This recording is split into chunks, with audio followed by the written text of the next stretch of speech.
Greetings everyone and welcome back to 365 Days of Prog. Today we're going to be reviewing the album Symbolic by the band Death. Hi, my name's Naomi.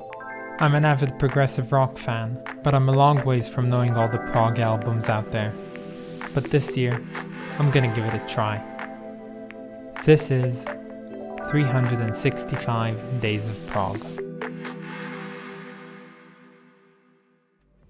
So please don't click out in the way of this video, and not because I need your views or I need your watch time or I don't know anything, just because maybe you're not the type of person this album would normally talk to you, but I highly suggest for you to just stay on, watch this video, and you'll find out that maybe there is more to be discovered, especially in the case of this album and this band in particular. So with that being said, here are some of my favorite bits, and there are a lot of them from this album.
So it has been a while since we've paid a visit to any death metal album. It's actually been a really long while since episode 65 when we reviewed Obscura by the band Gorguts. And today's death metal album comes to us from the pioneers of the genre themselves, the ones whose name inspired naming an entire genre of metal itself. Of course, these are Death, the inventors of death metal. Now, of course, there were many other bands that played a part in pioneering this subgenre of metal as well, and death metal wasn't just created by this one band, but as a whole, when we look into the past, we can see that the band Death definitely did a lot of the hard work in order to get this thing up and running and actually exist as its own separate entity. So in order to understand Death, we have to go all the way back to 1967. Now, that's not the year in which the band was formed. No, it's not even close to that, but instead this is the year when a young baby called Chuck Schuldiner would be born, and he was born into a Jewish household, and as was customary at the age of 9, his parents wanted him to go ahead and learn how to play an instrument, so they signed him up to a private teacher who taught him guitar in a very classical manner, and Schuldiner himself would later state that he hated those lessons, and he could especially recall one time when his teacher taught him Mary had a little lamb, and he remembered just hating every single moment of it. So of course he dropped out of those,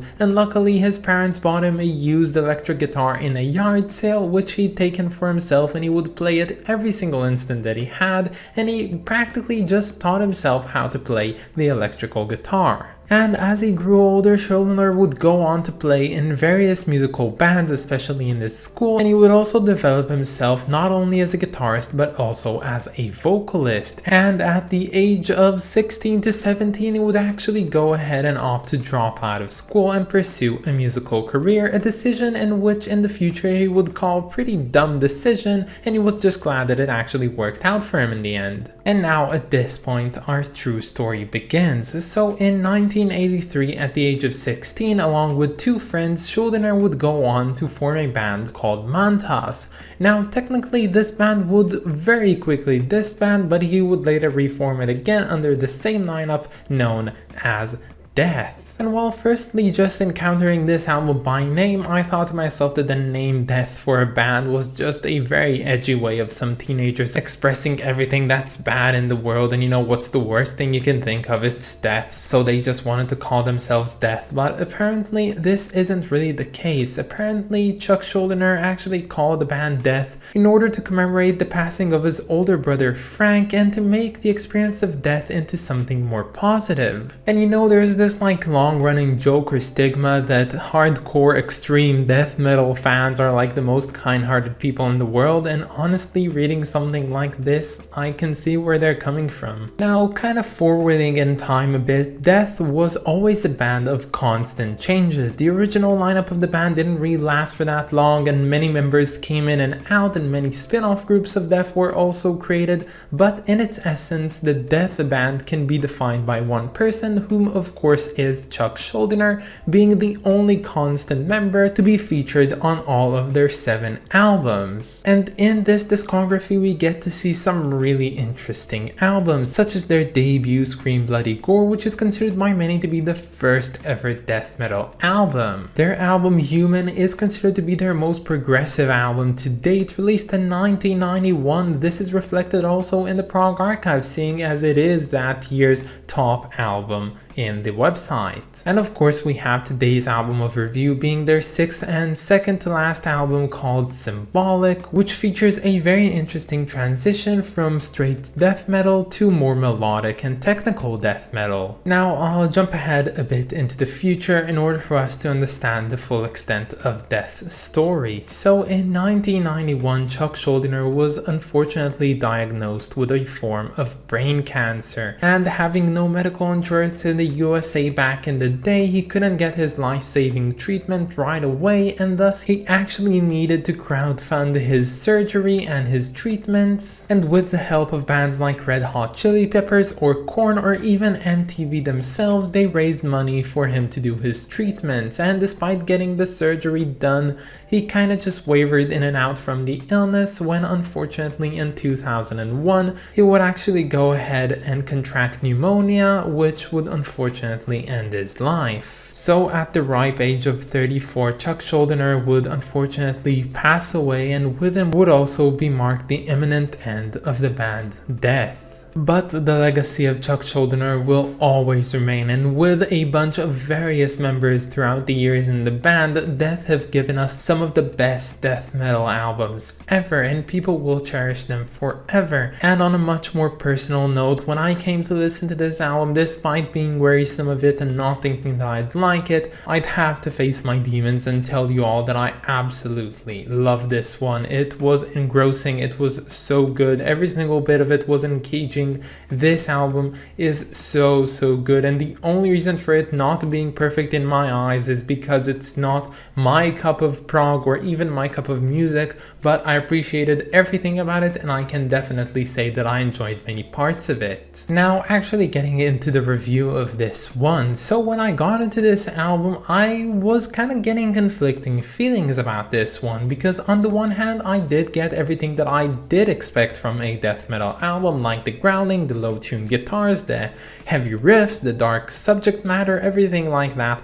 But on the other hand, everything also felt very much amateurish or experimental in a way, and I really didn't know what to make of it at first. Knowing that this was already Death's 6th studio album, I was kind of struggling with the fact that this would be a very experimental album in which they didn't really know what direction they were going for, and instead what I realized is that this album is the incarnation of what they tried to do with the more technical death metal and melodical death metal aspect of their music. They were going from something very thrashy, very grungy, very hard, very heavy, very metal, very, up there, to something that is much more complacent with actual classical music and seeming to put more emphasis on the melody itself. And that came through in how the songs are composed and which solos they had on them. The way the Schuldiner sang was also very much influential for the entire atmosphere that this album creates. The title track that opens this album up is no short than marvelous. It is really good, and so are all the different tracks to come after it in this album,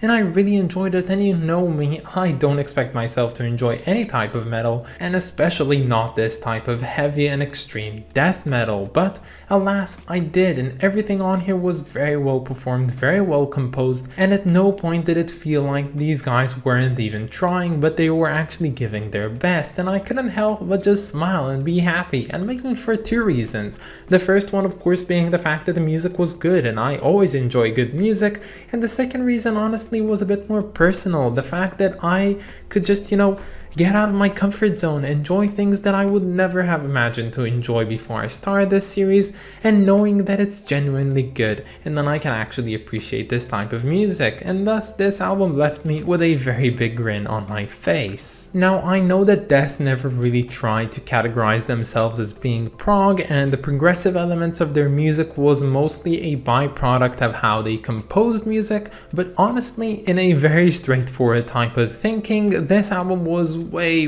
more proggy than a lot of prog albums that we encountered on this list. These guys might have not tried to create prog, but their music was definitely worth the prog listen. So anyone who's wearisome from this type of music, please go ahead and check this one out, because you might be surprised the same way that I was surprised as well. And for anyone that doesn't know me, I'm not a metal fan. I never listen to metal music. It doesn't come to me naturally, and thus this album was such a surprise for me.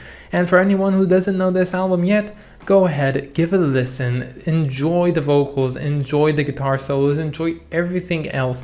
And you know what, when you get to Crystal Mountain and you get to hear the acoustic guitar solo on there, I'm not gonna say any further than that. Just enjoy this album, please. So to conclude, rest in peace, Chuck Schuldiner.